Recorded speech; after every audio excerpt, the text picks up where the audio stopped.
Hi friends, ఐదుగురు భర్తలను కలిగిన స్త్రీ ద్రౌపది. ఇది ధర్మసమ్మతం ఎలా అవుతుందని కొందరు వితండవాదం చేస్తుంటారు. ఆ వాదన సరైంది కాదని, ఐదుగురు భర్తలున్నప్పటికీ ద్రౌపది అపరసాధ్వి అని చెప్పే కథనం మనకు మార్కండేయ పురాణంలో దొరుకుతుంది. ద్రౌపది ఒక జన్మలో మౌద్గల్యుడు అనే ముని యొక్క భార్య. ఇంద్రసేన మౌద్గల్యుడు 5 శరీరాలు ధరించి ఆమెతో విహరించాడు. రెండవ జన్మలో ఆమె కాశీరాజు పుత్రికగా జన్మించింది. చాలా కాలం కన్యగా ఉండి శివుని గురించి తీవ్ర తపస్సు చేసింది. శివుడు ప్రత్యక్షమై వరం కోరుకోమనగా పతి అని 5 సార్లు కోరింది. తరువాత శివుడు ఇంద్రుణ్ణి 5 మూర్తులుగా రూపొందించి మానవులుగా పుట్టవలసిందని శాపించాడు. ఆ పంచేంద్రియాలే ధర్ముడు, వాయువు, ఇంద్రుడు, అశ్వినులు. వారి ద్వారా పంచపాండవులు జన్మించారు. 3వ జన్మలో ద్రుపదుని పుత్రికగా ద్రౌపదిగా జన్మించింది. ద్రోణాచార్యుని ఆజ్ఞ ప్రకారం అర్జునుడు వెళ్ళి ద్రుపదుని బంధించి ద్రోణుని ముందుంచుతాడు. ద్రోణుని వలన కలిగిన గర్వభంగానికి బాధపడిన ద్రుపదుడు ద్రోణుని చంపగల కుమారుడు మరియు పరాక్రమవంతుడైన అర్జునుని పెండ్లాడగలిగే కుమార్తెను పొందాలనే సంకల్పంతో యజ్ఞం చేస్తారు. ఆ యాగఫలంగా ద్రౌపది మరియు దుష్టద్యుమ్నుడు జన్మించుట జరుగుతుంది. పాండవులు ఇంద్రుని స్వరూపం. ఇంద్రుడే 5గురుగా జన్మనెత్తాడు. అతని భార్య శచీదేవి ద్రౌపదిగా జన్మించింది. పాండవులు 5గురు కలిస్తేనే ఇంద్రుడు.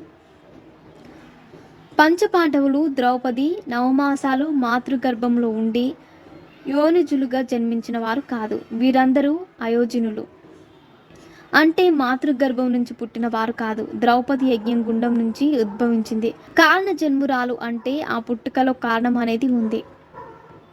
ఇక పాండవులు కుంతి మాద్రిలకు ఎలా జన్మించారో తెలిసిందే.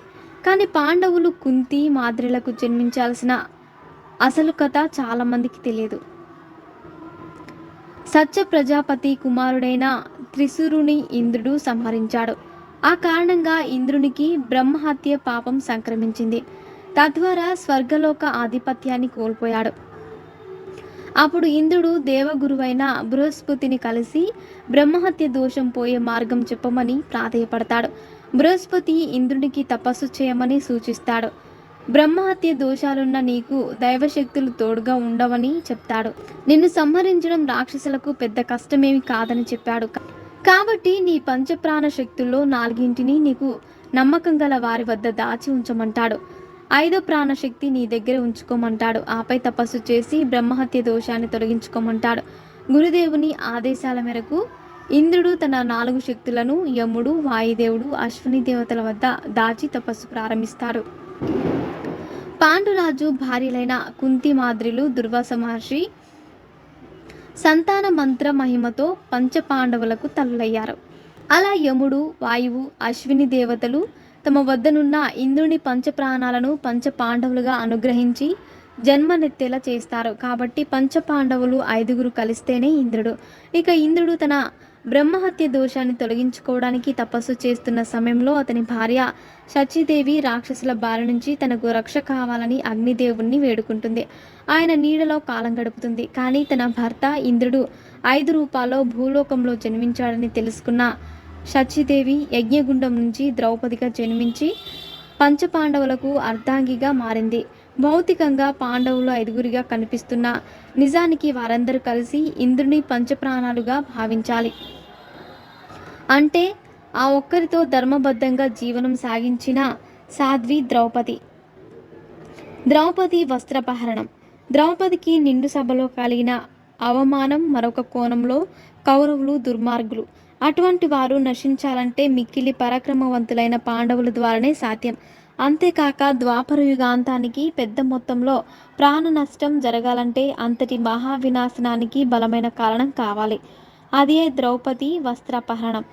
మిక్కిలి పరాక్రమవంతులై దుష్ట శిక్షణ చేయగల పాండవులు శాంతి కాముకులై ఉన్నారు. వారికి ఆగ్రహం తెప్పించి దుష్ట శిక్షణ చేయడం ఆ పరమాత్ముడు ఆడించిన నాటకంలో ఒక భాగం. ఏదైనా మనం అర్థం చేసుకునే దాంట్లోనే ఉంటుంది. పురాణాలు, ఇతిహాసాలలోని సంఘటనలు లోక కళ్యాణం కొరకు జరిగిన సంఘటనలుగా భావించాలి.